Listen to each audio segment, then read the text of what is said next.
ଆପଣ ସମସ୍ତଙ୍କର ଇଚ୍ଛା ଥିବ ଝିଅ ପଟେଇବା ପାଇଁ, ସୁନ୍ଦରୀ ପଡ଼ିଶା ଘର ଭାଉଜକୁ ପଟେଇବା ପାଇଁ, ତାଠାରୁ ନିଜର ମନ ମୁତାବକ କାମ ହାସଲ କରିବା ପାଇଁ।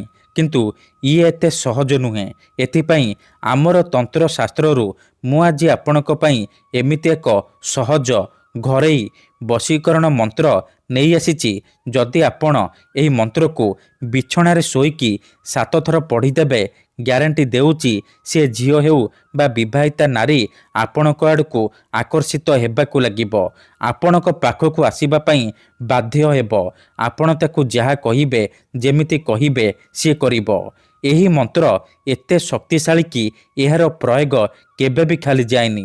ଯିଏ ବି ଏହି ବଶୀକରଣ କରିଛି 100ରୁ 100% ସଫଳ ହେଇଛି। ମୁହୂର୍ତ୍ତକ ଭିତରେ ସୁନ୍ଦରୀରୁ ସୁନ୍ଦରୀ ଝିଅ ବା ସୁନ୍ଦରୀ ଭାଉଜକୁ ପଟେଇ ପାରିଛି।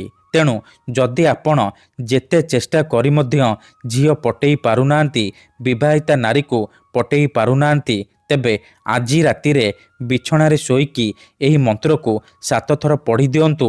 ତାପରେ ଦେଖିବେ ଚମତ୍କାର। ମାତ୍ର 10 ମିନିଟରେ ଏହାର ପ୍ରଭାବ ପଡ଼ିବା ଆରମ୍ଭ ହୋଇଥାଏ। ଏପଟେ ଆପଣ ମନ୍ତ୍ରକୁ ପଢ଼ିବା ମାତ୍ରେ ସେପଟେ ସେ ଝିଅ ବା ନାରୀ ଆପଣଙ୍କ କଥା ଭାବିବ। ଯେପର୍ଯ୍ୟନ୍ତ ଆପଣଙ୍କ ପାଖକୁ ଆସିନି, ଆପଣଙ୍କ ସହିତ ସମ୍ପର୍କ ରଖିନି, ସିଏ ଗୋଟେ ମୁହୂର୍ତ୍ତ ବି ରହିପାରିବନି।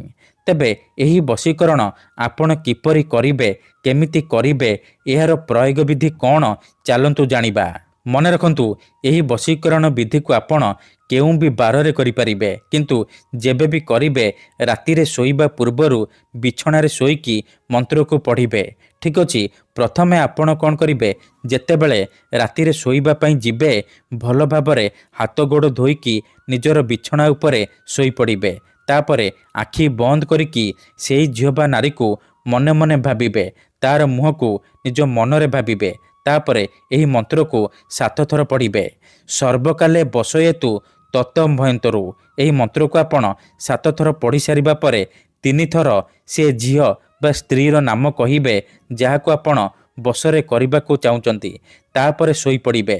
ସକାଳୁ ଉଠିବା ମାତ୍ରେ ଆପଣ ବାସି ମୁହଁରେ ବିନା ହାତ ଗୋଡ଼ ଧୋଇକି ଆପଣ ସେ ବିଛଣାରେ ବସିକି ପୁଣି ଆପଣ ମନ୍ତ୍ରକୁ 7 ଥର ପଢ଼ିଦେବେ।